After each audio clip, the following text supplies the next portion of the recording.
Olá, pessoal. Gostaria de agradecer o convite da VetSci, a equipe toda da organização, e agradecer você também que está participando desse congresso. Vou falar um pouco sobre as autopatias. Meu nome é Fernanda Ramos, trabalho na área de dermatologia, na PET Especialidades em Brasília, sou professora do Qualitas na dermatologia, dou aula de autopatia e dou ênfase no meu trabalho em autopatias, principalmente as otites crônicas recorrentes e também os procedimentos cirúrgicos minimamente invasivos. Então, vamos lá. Hoje o tema da palestra, ele é otite crônicas recorrentes, um grande desafio na nossa rotina na clínica. Tenho certeza que todos vocês, veterinários, já passaram por algum aperto, algum sufoco aí com pacientes que têm otites recorrentes, têm otites crônicas, trata, melhora, piora, trata, melhora, piora. E esse é um grande desafio na nossa área. Na literatura, fala-se em 15% das autopatias, né, na rotina da clínica. Eu acredito que seja muito mais que isso. Muitas vezes as otites elas são subdiagnosticadas, porque, por exemplo, um paciente que chega com vômito, com diarreia, nem sempre nós veterinários lembramos de avaliar os condutos auditivos. E muitos pacientes já apresentam algum tipo de sintoma, algum tipo de otite crônica. Então, para mim, ainda é muito subdiagnosticado. Vamos lá. Mas não adianta nada a gente falar da parte clínica na ortopatia se a gente não falar de anatomia. A parte de ortopatia, a gente tem uma correlação positiva com a anatomia do paciente. Então, vamos lá. Vocês conseguem ver aqui, a gente tem a pina, que é a parte da orelha que abana. Isso tudo aqui é um conjunto até a parte da membrana timpânica, chamado de orelha externa. A gente tem a pina, o canal vertical, canal horizontal e membrana timpânica. Membrana timpânica. Muitas pessoas confundem, muitas pessoas confundem e acham que o canal horizontal já faz parte da orelha média, e não faz. A orelha externa, ela está até o final da membrana timpânica. Nós dividimos em orelha externa, orelha média e orelha interna. Não se fala ouvido, pessoal, se fala orelha. Ampliando essa imagem aqui, nós temos nesta figura a bula timpânica e a cavidade timpânica. Aqui a gente tem a orelha média, que está constituída a bula timpânica, o recesso epitimpânico e também os 3 ossículos, que vão fazer toda a intermediação para a transdução do som. E nessa parte daqui, na face petrosa do osso temporal, nós temos o sistema vestíbulo coclear. A parte que é igual um caracol, nós temos a cóclea. E o semicírculo, os 3 semicírculos, a gente tem aqui o sistema vestibular. E a inervação principal que compõe esse sistema é o 8º nervo craniano, que tem uma divisão coclear e uma divisão vestibular, que é o nervo vestíbulo coclear. Além disso, o nervo facial, que passa passa por dentro da bula timpânica e também por trás, bem aqui, do canal auditivo. Tá certo? Vamos para a próximo slide. Outro fator bastante importante na anatomia clínica da ortopatia são as variedades de raças, de tamanho, de proporção de orelha, e isso tudo é diretamente relacionado às patologias também. A gente tem os cães que têm orelha ereta. Nós temos os animais braquicefálicos, que são os principais pacientes de otopatia. Nós temos os pacientes também que têm orelhas longas, mas isso não necessariamente quer dizer que o animal vai ter otopatia, são outras condições genéticas. E temos também os gatinhos. Os gatinhos, na maioria das vezes, eles têm orelhas retas. Então, a condição anatômica, ela está envolvida diretamente com a clínica da otopatia. E nós temos uma variedade aí de pelo menos 400 raças. Além disso, os SRDs. Então, existe uma grande importância de comparação aí entre as raças e também uma relação positiva, principalmente com os cães braquicefálicos.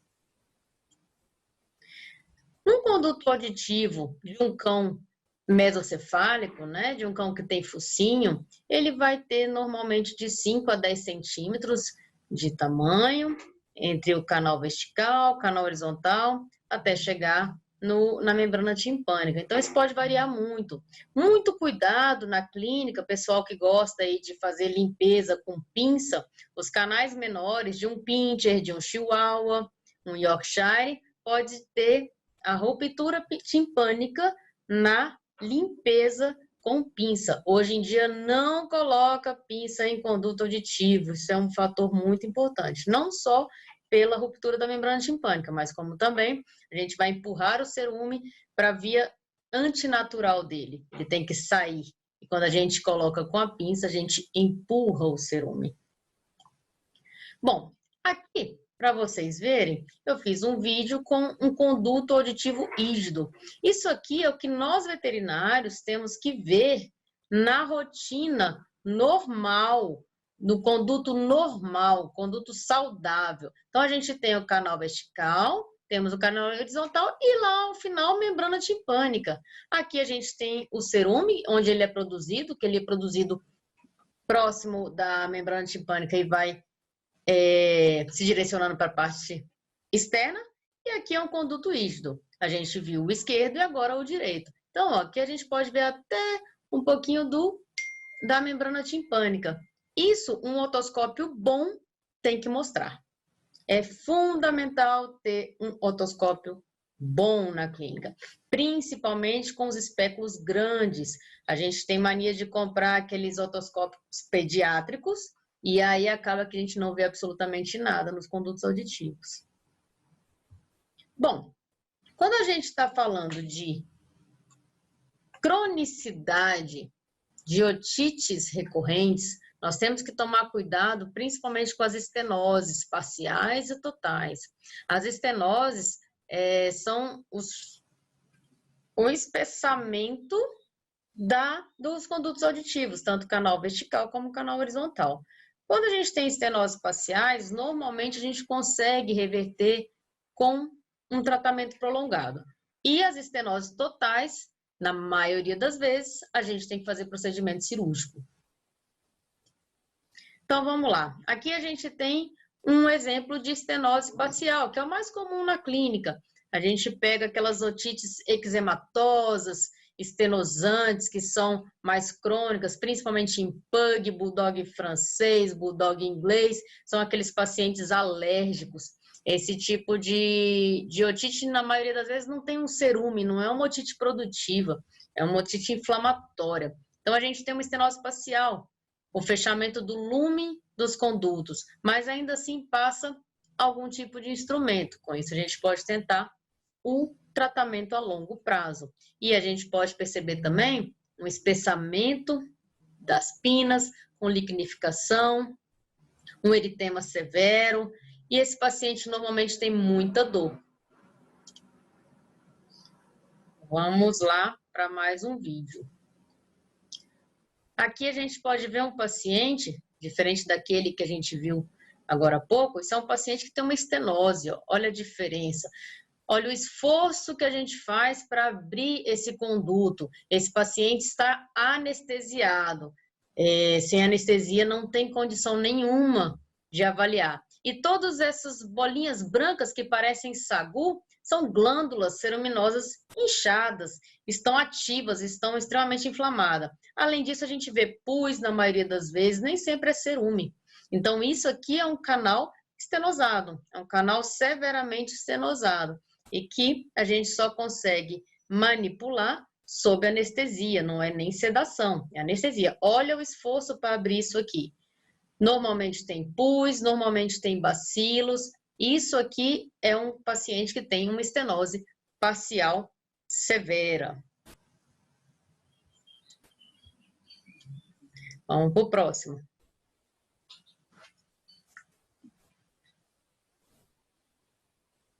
Mais um tipo de estenose. Olha a dificuldade para abrir esse conduto. Esse paciente também sob anestesia. Olha como estão as glândulas inchadas, elas parecem até gomos, montanhas realmente. Então, esse paciente, além de tudo, ele tem muita dor, muita dor. Porém, o paciente com otite crônica, assim, chega na sua rotina te pedindo biscoito, brincando. Ele nem sempre vai parar de comer, nem sempre vai parar de passear.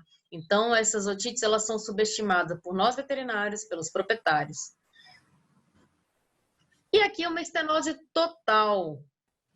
Se vocês perceberem, não tem local para passar aqui nenhum cotonete. Então, aqui a gente tem um fechamento completo do conduto. Esse tipo de conduto, na maioria das vezes, ele já é cirúrgico. Esse conduto é um conduto afuncional. Ele está aí para ter dor, inflamação e infecção. Provavelmente esse animal já tem surdez completa, não tem nem como o som passar aí, já tem preenchimento de toda a parte dos condutos, já tem, na maioria das vezes, calcificação da cartilagem. Então, isso é uma estenose completa. Muitas vezes não adianta ficar insistindo com a medicação. Aqui a gente tem que partir para a cirurgia. E as causas de base? O que promove ou precede, ou quais são as causas que dão as otites, né? O que a gente tem de otite? Então, a gente tem muita doença que causa otite. E ainda existem, né, as lendas que a água dá otite. Isso é muito... a incidência é muito baixa de água causar otite. Para o proprietário, é sempre o banho. A causa de base da otite é o banho. Só que a gente sabe que a gente tem doenças sistêmicas que proporcionam as otites, que provocam as otites. A gente tem várias doenças. Por exemplo, dermatite atópica, as alergias. 70% das doenças alérgicas, das otopatias, elas são vinculadas com doenças alérgicas. Então, 70% da otopatia são vinculadas com doenças alérgicas. E a maioria das vezes, os cães com dermatite atópica diagnosticada, eles vão ter otites bilaterais recorrentes. Então, a otite, ela faz parte do quadro do cão alérgico. Se ele tem otite recorrente, investigue causa de base alérgica. E, claro, para a gente diagnosticar a dermatite atópica, apesar de não ser o tópico dessa palestra, é importantíssimo que faça monte o perfil alérgico desse paciente, começando por ectoparasitas, depois a restrição alimentar, para depois, por exclusão, partir para os critérios de Favreau e aí fechar em dermatite atópica, é um critério de exclusão. Outros cães também, que são às vezes até mais graves, são os cães seboatópicos, eles têm doença de causa primária também, a seborreia. E aí a gente pode falar aí dos cockers, dos beagles, alguns basset hounds, são animais que têm otite por duas vias, né? Uma, pela própria dermatite atópica, pela alergia, e dois, pela seborreia. Muitos desses cães, principalmente os cockers, cocker americano, cocker inglês e o golden, eles têm uma quantidade maior de glândulas ceruminosas e eles têm também uma otite mais produtiva, que produz muito cerume. Então, é muito mais pela condição genética, não é, por exemplo, no caso do cocker, não é só porque a orelha é baixa, é porque eles têm um pouco mais de glândula ceruminosa. Então, isso daí fica mais agravante o quadro desse paciente. Disqueratose, que aí são as seborreias clássicas, né? Por exemplo, o cocker que não é alérgico, mas ele tem as disqueratoses, que tem a seborreia primária como causa de base.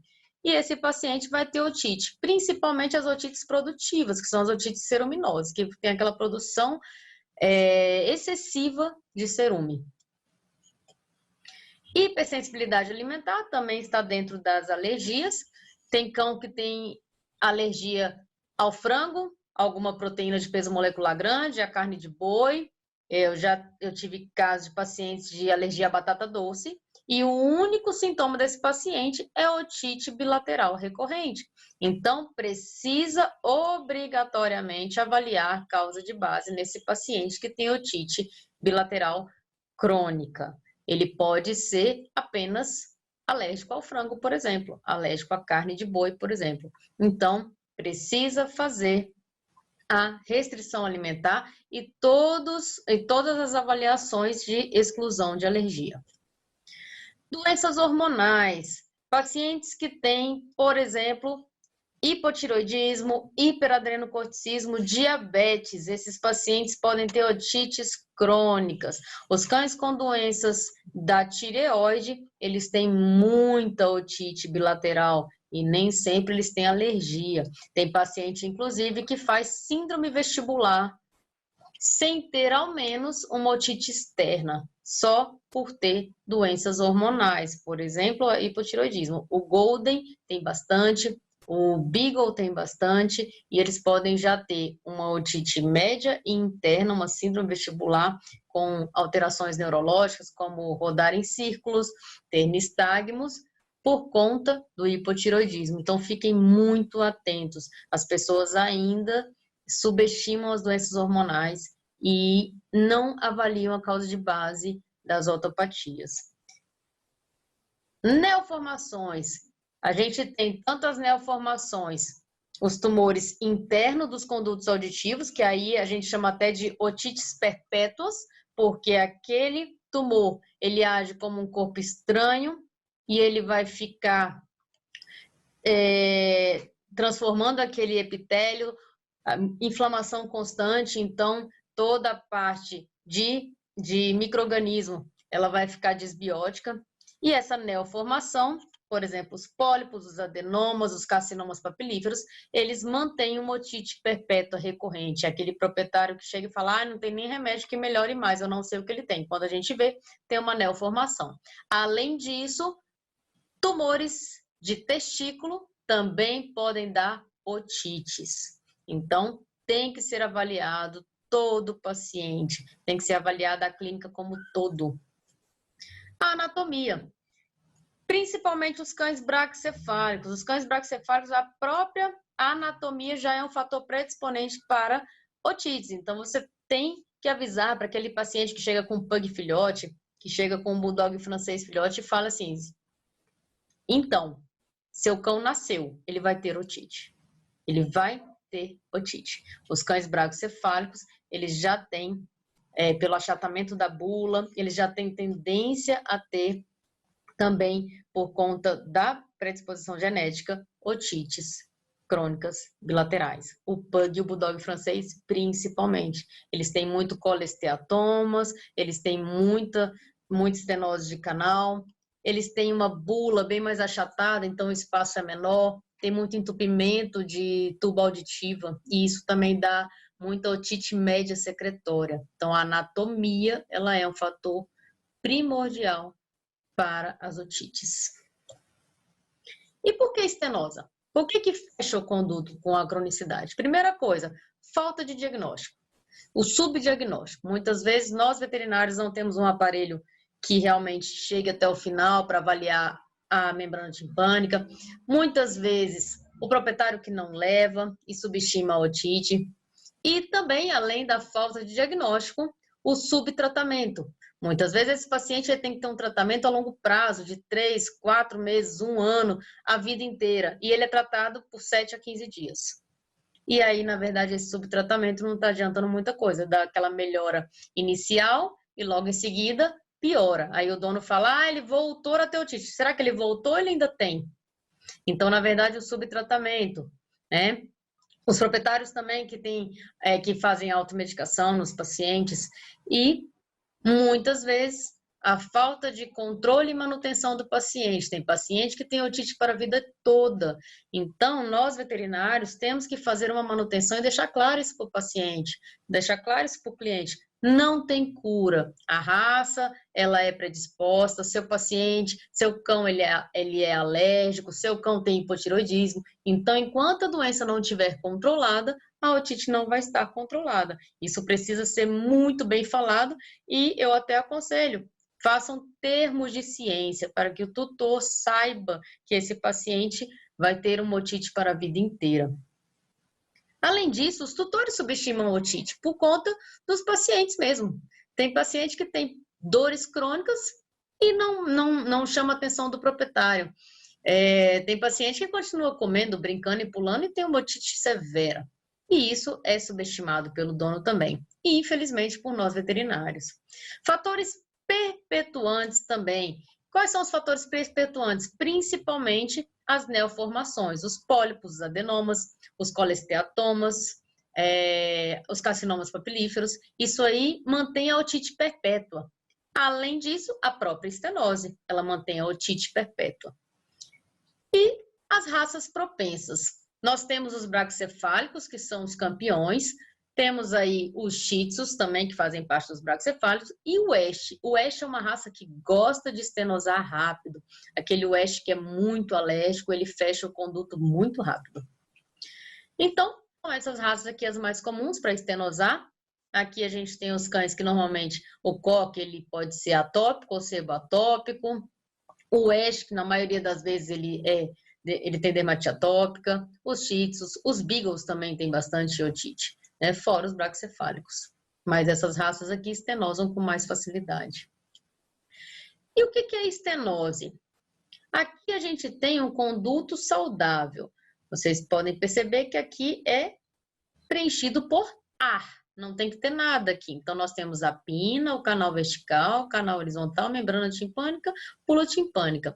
Na estenose e na inflamação crônica, a gente tem um fechamento do lúmen aqui, ó, uma inflamação constante, principalmente no canal vertical e no canal horizontal. E com o tempo, a gente pode ter acometimento da bula timpânica, às vezes pela bactéria, por muco produzido aqui, ou também por colesteatoma, que é uma coleção de tecido que se forma aqui, são tecidos sebáceos, são tecidos fibroelásticos, né? E a própria estenose mantém o conduto auditivo inflamado e afuncional. Ele serve para doer e ter infecções, trazendo realmente a falta de qualidade de vida do paciente. E aqui, pessoal, fica sempre ligado. Liguem o sinal de alerta com otite crônica, porque ó, aqui é o final do canal horizontal, a membrana timpânica, certo? Aqui, ó, a cavidade timpânica, recesso epitimpânico. Logo aqui é a face petrosa do osso temporal, com o sistema vestíbulo coclear. E aqui, pessoal, ó, o cérebro, né? A gente tem um cérebro bem aqui. Então, a distância da parte da orelha média barra interna para o cérebro, ela é mínima. A gente tem as meninges aí. E as meninges, elas também podem ser acometidas numa otite média, numa otite interna. Imagina, entrou aqui, ó, bactérias, bacilos, e essas bactérias, elas vêm para cá. Então, o cão com otite crônica recorrente, ele tem grande chance de ter encefalite, osteomielite, destrói toda essa parte óssea do crânio, e também meningite. Esses cães podem ir a óbito. Então, a otite crônica ela não pode ser subestimada. E é isso aqui. Hoje já se sabe na literatura que 50% das otites crônicas pode ter otite média barra interna. Ou seja, se você fizer uma tomografia, uma ressonância, vai ter preenchimento da bula. E esse paciente, ele já tem acometimento da orelha média e interna. Alguns relatos chegam a 70%. Ou seja, a cada 10 cães que você atende com otite crônica recorrente, 5 já podem ter otite média e interna. Isso é muito sério. Esse cachorrinho, ele tem que ligar o sinal de alerta, porque ele pode ter alterações neurológicas a qualquer momento. Então, vamos lá. A gente tem um quadro mais comum que a gente tem na clínica, é a hiperplasia leve, quando as glândulas, elas estão já inchadas, visíveis, mas não a ponto de estenosar o canal. Vamos lá. Aqui, a gente consegue ver aqui, ó, aspecto de sagu, né? Para quem é da área do sul, muitas pessoas também chamam de aspecto de caviar, que essas glândulas ficam bem visíveis, mas o lúmen ainda existe. A gente consegue ver o conduto por inteiro. Mas esse paciente já tem normalmente um eritema importante, ele já tem dor importante. Na maioria das vezes são os cães alérgicos, os cães atópicos que têm esse tipo de aspecto de sagu. E os cães com hipersensibilidade alimentar, acontece muito. Aqui já é uma hiperplasia moderada, é uma estenose que já está começando, que já é importante. Esse paciente já tem que ter uma atenção maior em tratamento, pensar em possíveis procedimentos futuros. Então, olha já, a gente já tem aqui uns gomos realmente, ó, já tem aqui um inchaço bem maior, um cerume completamente alterado. Esse paciente já tem dor, nem sempre ele permite essa avaliação acordado. Muitas vezes tem que anestesiar mesmo, porque eles sentem dor. E tem cão que tolera a manipulação ainda com estenose moderada, né? Uma hiperplasia moderada das glândulas. Então, essas glândulas já estão deformadas. A gente consegue ver várias montanhas, vários gomos de glândulas aí. Olha lá, a gente tem gomos aqui, ó. Inchaços importantes. Lembrando que a glândula, quando as glândulas ceruminosas, ó, a gente não tem que vê-las quando está fazendo o otoscópio, né? A otoscopia, elas, na verdade, elas têm que ser, o conduto auditivo tem que ser liso, róseo, normocorado. Aqui ele é eritematoso, a gente já tem glândulas aqui, ó, hiperplásicas. Muitas vezes pode se transformar também, ou já ser, de repente, um pólipo futuro. Aqui já é uma hiperplasia severa. Esse paciente ele já tem estenose completa de canal e esse canal ele é aberto pelo otoscópio digital somente com anestesia. E anestesia realmente inalatória, não é uma sedação simples, não. Olha a dificuldade de abertura, pessoal. A gente praticamente não enxerga nada se não fizer lavagem otológica. Muitas das vezes é somente pus, a gente mal tem cerume aí. Então, para abrir esse conduto, tem que ter um esforço tremendo. Esse conduto ele é praticamente afuncional. Então, eu deixo de propósito essa imagem aí, porque é isso que a gente vê na rotina. A gente não consegue avaliar sem lavar. A gente não consegue avaliar sem realmente que o animal esteja anestesiado. Então, é isso. É um conduto que ele é afuncional. Hoje ele serve para dar infecções, inflamações, o paciente já é surdo, ele tem uma dor absurda aí. São pacientes que realmente não têm qualidade de vida. E os exames complementares? O que a gente pode fazer? Hoje, o padrão ouro, na verdade, na ortopatia, é a citologia. Não é necessariamente a cultura antibiograma. Tem muita discussão com relação a isso. A citologia é o padrão ouro. E essa aqui eu deixei de propósito aqui. Por quê? Porque, se vocês perceberem aqui nessa citologia, a gente já tem células inflamatórias, aqui, ó, resto de neutrófilo e bacilos. São as bactérias piores que a gente pode encontrar. Então, essa citologia é uma citologia clássica, ela acontece muito em pacientes que têm otite crônica, otite com estenose. Por quê? Porque já tem dano no epitélio. A gente não tem que ver neutrófilo na parede do epitélio, né? A gente tem que ver células de escamações.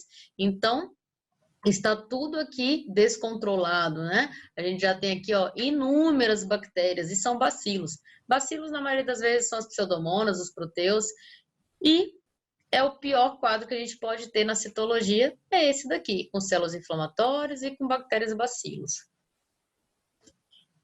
E aqui, pessoal, outro exame fundamental e complementar para cão que tem otite crônica é a tomografia. Essa tomografia ela está bem interessante porque ela nos dá várias informações.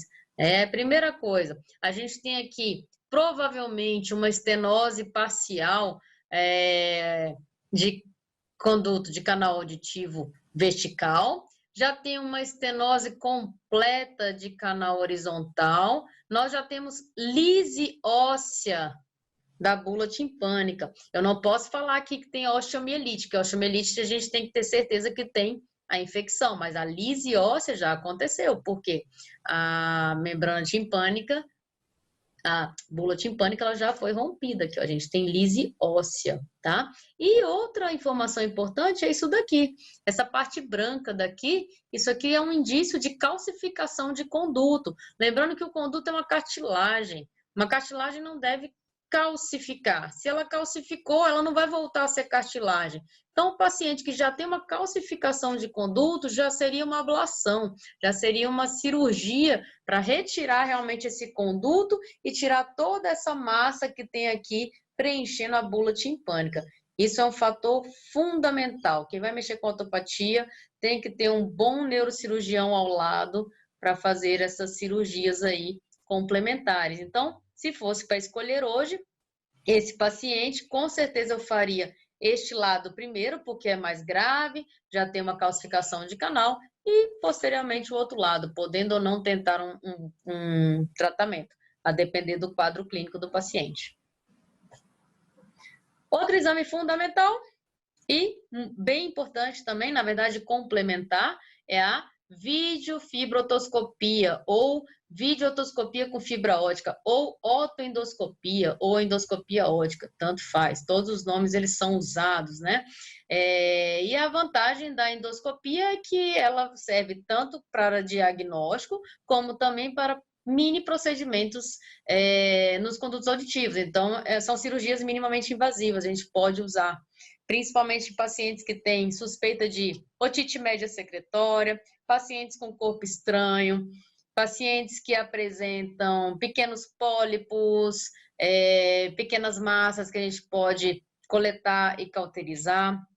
Isso daí já auxilia bastante e são pacientes que não vão chegar à ablação. A gente consegue trazer uma qualidade de vida para esse conduto auditivo, fazendo vários procedimentos. Então, ele serve tanto como diagnóstico, como algumas terapias minimamente invasivas antes da cirurgia. E as lavagens óticas, né? A lavagem ótica a gente faz com soro morno, podendo usar alguns produtos, como acetilcisteína, claro que na concentração correta, trizia-DTA, não pode colocar alguns serominolíticos nesse momento, então o ideal não tem nada, coloque soro morno, né? E os exames de endoscopia realmente precisa de uma qualificação, precisa ter alguns cursos aí para trabalhar esses pacientes. E aí, quando faz tratamento ou quando faz cirurgia? Qual o momento que a gente escolhe? Isso aí tem que ter um bom senso. Primeiro, não adianta a gente insistir em paciente que tem uma estenose completa de canal, com canal completamente calcificado. Então, esse paciente já é um paciente cirúrgico, esse cachorro só tem dor, esse paciente ele só tem qualidade de vida ruim. Então, a gente vai optar por cirurgia. Agora, se é um paciente que tem uma estenose parcial, é um paciente que tem pequenos pólipos que a gente consegue retirar, é claro que a gente não vai fazer a cirurgia. Vamos lá, primeira coisa em tratamento, né? A gente vai escolher, vamos escolher por tratamento. Primeira coisa, causa de base. Esse paciente, eu achei a causa de base dele, ele tem uma doença hormonal, ele tem uma doença alérgica, o que que ele tem? Se eu descobrir a doença, é muito mais fácil o tratamento da causa de base e o tratamento de controle da autopatia. Segunda coisa, esse paciente, ou ele é um paciente que é permissivo ao tratamento, tem paciente que já tem tanta dor nos condutos que o dono fala, eu não consigo colocar medicação lá dentro. Será que esse paciente é um futuro paciente cirúrgico? Bem possível.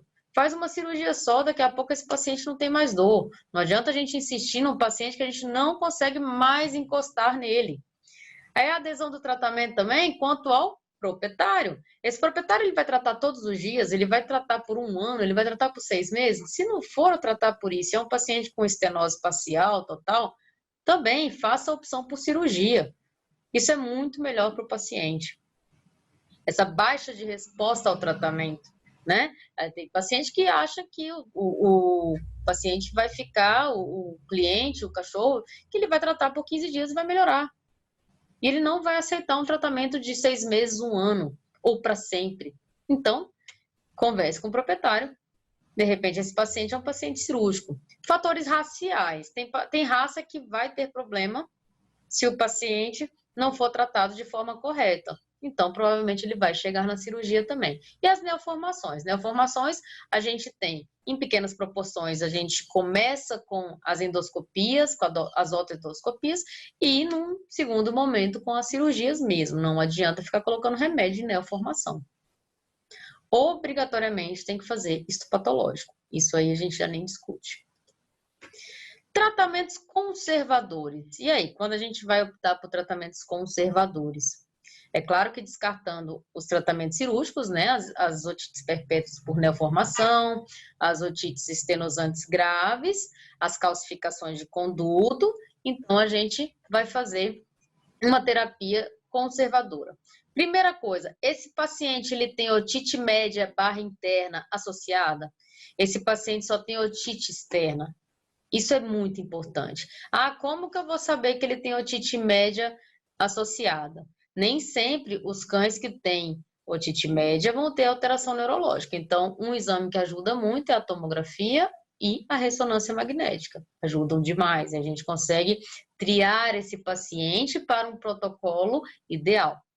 E antibiótico sistêmico? Quando que a gente usa? Muitos veterinários ainda têm rotina de usar antibiótico sistêmico para otite externa. Não se usa, pessoal. É tratamento local. A gente está colocando uma dose de 100 a quase 1000 vezes a dose diretamente no micro-organismo. É completamente diferente do antibiótico sistêmico. Quando que a gente usa antibiótico sistêmico? Quando a gente está falando de otite média, de otite interna. Aí sim, quando a gente consegue fazer a colheita do material, quando está fazendo endoscopias, quando está fazendo a cirurgia, aí justifica o uso de antibiótico sistêmico. Fora isso, não se usa antibiótico sistêmico para otite externa. Quando o paciente está com uma estenose facial severa, né? A gente pode usar medicações tópicas intradérmicas, como a triacinolona, na dose de 0,1 ml intradérmico, na dose máxima de 6 miligramas, um cão de 15 a 20 quilos. Então, vocês precisam calcular a proporção para cada peso. O depomedrol, que é o mais usado, na dose de 0,1 ml intradérmico, no máximo 1 ml por vez de aplicação. Lembrando que isso aqui é um medicamento de depósito, então a gente não pode ficar repetindo todo mês. Dá aí um espaço de pelo menos 3 a 4 meses. E a fluocinolona, a gente pode fazer aplicações locais, manipular a medicação em forma de gel, por exemplo, e usar entre 0,02 a 0,04 local, diretamente no conduto, para tentar abrir. E sempre cuidado com o tempo de tratamento, porque isso é corticoide. O animal sempre anestesiado para fazer as aplicações intradérmicas, ele não admite essa manipulação. E, óbvio, monitoramento sanguíneo, funções hepáticas, funções renais desse paciente. Insistiu, não deu certo, repense aí para ir para a cirurgia. Outra opção também para as estenoses parciais e totais é o uso de corticoide oral a longo prazo e ciclosporina. Ciclosporina, quando que a gente usa? Muitas vezes a gente tem essa opção do paciente que já tem muita sensibilidade ao corticoide. Eu, particularmente, não uso tanto corticoide oral a longo prazo, não é muito a minha linha de trabalho. E a ciclosporina a gente começa usando aí por uns 60, 80 dias, também não dando muito certo, o animal não abriu o conduto. Cuidado, pense aí na futura cirurgia que, de repente, esse paciente não vai ser responsivo à medicação.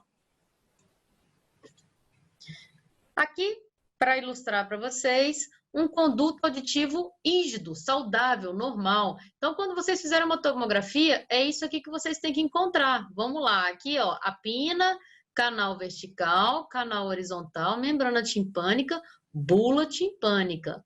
Isso que a gente tem que encontrar, tudo preto, aqui tem ar, aqui tem que ser ar. Bula timpânica, membrana timpânica, canal horizontal, canal vertical.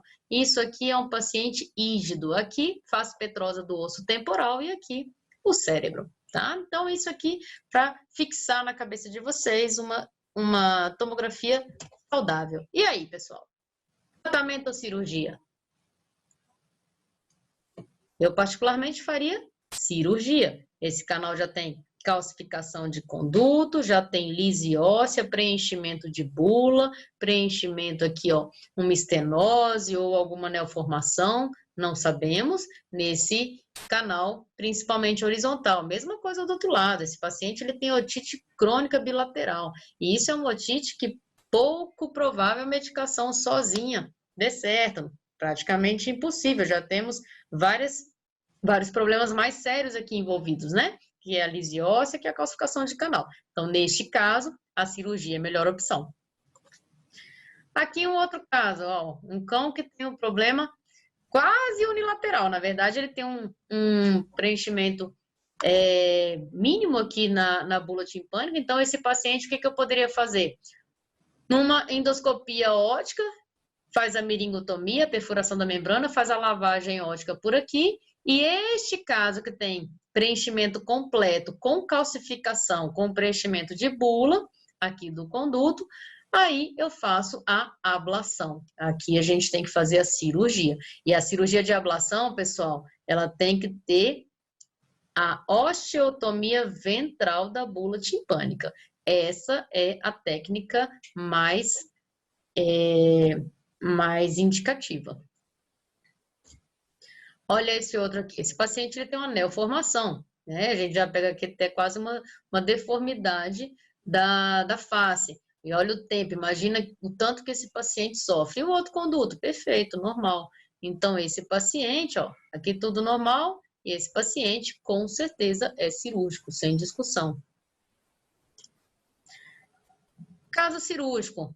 Aqui, pessoal, às vezes muitos veterinários ou até o proprietário, ele subestima isso aqui, porque a gente tem uma pina normal e um paciente que tem uma otite crônica. Então, fica colocando remédio, não melhora. E quando a gente vai ver, na verdade, ele tem uma neoformação. Olha aqui, ó, a gente consegue ver a neoformação aqui, ó. Vou mexer com o cotonete, ó, vai dar para ver. Ó, esse paciente tem uma neoformação. No caso desse específico, era um pólipo inflamatório. Então, essa otite fica com pus, normalmente, dá bacilos, é uma otite perpétua. Ela só vai acabar quando a gente fizer a cirurgia. Então, no caso desse paciente, é um paciente cirúrgico. Ah, Fernanda, por que você não fez a endoscopia nesse caso? Nesse caso específico, o paciente já tinha tomografia e ele já tinha acometimento de bula timpânica. Por isso que a gente fez a opção por cirurgia. Então, é isso daí, ó.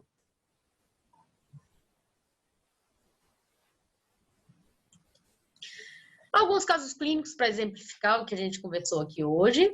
Então, vamos lá. Um paciente shih tzu com uma citologia que tem células inflamatórias, bacilos e cocos. Esse paciente é um paciente shih tzu, que ele chegou lá com uma estenose parcial, uma estenose parcial moderada severa e, por um consenso entre o proprietário e veterinário, foi decidido o tratamento. Não foi feito nem cirurgia. Na verdade, esse paciente passou por uma lavagem ótica inicialmente para dar condições de tratamento desse conduto auditivo, tá? E era um conduto, era um paciente com otite bilateral crônica.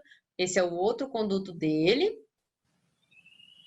Também com pus, com uma inflamação importante, com as glândulas bem hiperplásicas, né? Esse paciente, ele fez um tratamento conservador e ele, após 9 meses de tratamento conservador, a citologia dele de controle apenas com células de descamações e hoje o conduto dele está praticamente aberto. É um conduto bom? Não é. É um conduto que ainda sempre tem um leve eritema, tem algumas glândulas inchadinhas, mas é um paciente de controle para a vida toda. A gente faz tratamento nesse paciente para a vida toda, usando medicações, locais, pulsoterapias de medicações locais, à base de corticoide local, não oral. Ó, esse é o outro conduto que era um pouco mais grave, ainda assim está muito melhor. Então, é um paciente que vai ter tratamento para a vida inteira. Qual é a causa de base desse paciente? Dermatite atópica. Esse cão é um atópico. Então, a gente trata ele baseado na causa de base. Ele não precisou de cirurgia. Mas olha o tempo de tratamento. 9 meses. Ele ainda está em tratamento, só que ele vai na clínica a cada 3, 4 meses.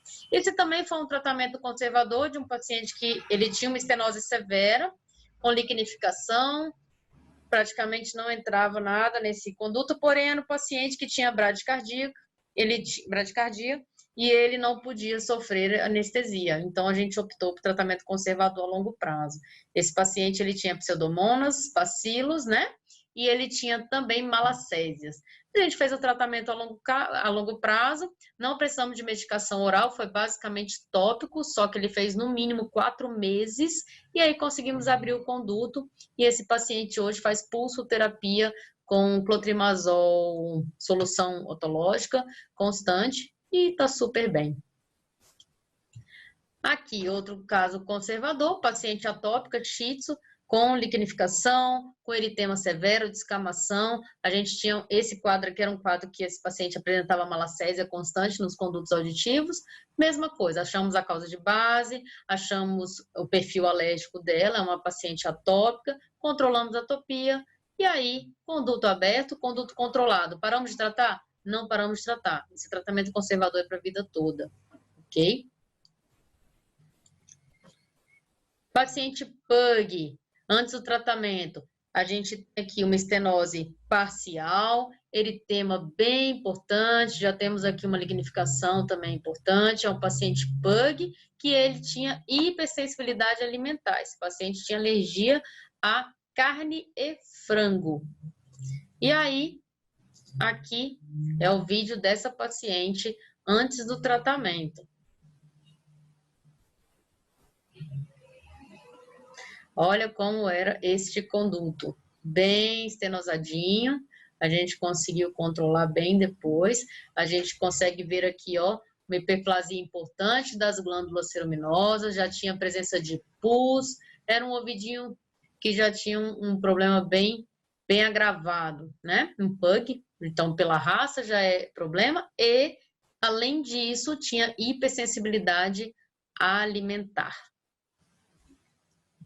E aqui, 9 meses após o tratamento, com tratamento conservador também, baseado nas medicações tópicas, com corticoides, com os antibióticos específicos para a citologia, do que eu vi na citologia, então se é bactéria a gente faz com antibióticos, se é fungo a gente faz com antifúngicos, e 9 meses após o tratamento, essa paciente, depois de controlar também a hipersensibilidade alimentar, achamos a causa de base, e a gente tem um conduto assim hoje. Vamos lá. Abriu o conduto. Tá? Ainda é um conduto que a gente vê algumas glândulas ativas, mas diminuição importante do eritema, diminuição importante da inflamação, e já é um conduto que produz um cerume fisiológico e o paciente tem vida, né? Ele consegue escutar, ele consegue não ter dor. E esse paciente ainda está em tratamento. Aqui, paciente PUG, também com uma estenose importante, moderada, e com uma lignificação também moderada a severa, paciente crônica com uma otite estenosante eczematosa. Então, o vídeo dessa paciente. No começo, a gente pode ver, ó, uma estenose moderada importante, com um eritema bem severo, com as glândulas super hiperplásicas, né? Então, bilateral também. A gente consegue ver uma inflamação bem severa. Essa paciente, depois do tratamento, essa foi mais rápido, respondeu tranquilo. Ela é uma paciente que ela tem possibilidade alérgica, ainda está em investigação. Ela está agora fazendo restrição alimentar e Já uma melhora clínica é importante com tratamento a longo prazo. Não é um tratamento de 15 dias, não adianta. Tem que fazer a longo prazo, tem que fazer a repetição das citologias. A citologia é o seu marcador. Quando parar, quando não parar. A citologia que vai te dizer isso aí é muito, muito importante. E um otoscópio muito bom para ter esse parâmetro. Então, ela em tratamento, essa paciente, ó, já abriu o conduto, olha a diferença. A gente consegue enxergar um conduto importante. Aqui ainda apresenta uma leve hiperplasia, mas já abriu bastante o canal. Ela já está muito melhor com 3 meses de tratamento. Então, é um paciente que a gente não vai condená-lo. Essa outra paciente aqui é uma paciente atópica, realmente atópica, com uma estenose bem importante. Isso aqui a gente começou o tratamento dela em 2018. E essa paciente antes do tratamento, né? Vamos lá. Aqui. Só apertar aqui. Com uma estenose importante, ó. Mal entra o espéculo. E aqui, em maio de 2019, ou seja, um ano depois, ó, ela consegue abrir o conduto. Ainda é um conduto que tem uma leve hiperqueratose, ainda é um pouco inchado, mas já é um conduto que já está funcional. Um ano de tratamento e monitoramento. Então, olha a diferença. É persistência, é citologia sempre, é exame de imagem sempre, a gente consegue fazer. E a adesão ao tratamento com relação ao proprietário. Então, essa paciente, em maio de 2019, já tem um conduto bem mais funcional, a gente consegue encontrar. Bom, já abre mais o conduto, já não tem tanta dificuldade, certo? Cuidado com a ototoxicidade, medicações que vocês não têm certeza que a membrana timpânica está rompida, não usem. Leia sempre a bula, porque os veterinários podem sim ter problema com iatrogenia. O animal chega num estado e sai com outro estado do clínico do consultório. Ele pode ter síndrome vestibular por conta de medicações. Então, muito cuidado com os serominolíticos também. Nem toda otite crônica pode usar serominolítico. Cuidado com a toxicidade. E quero agradecer a todos da equipe PetSign, do pessoal da organização do congresso. Estamos em Brasília à disposição para qualquer coisa. Estamos lá na Pet Especialidades no Sudoeste. E obrigada pelo convite. Obrigada por todos por participarem.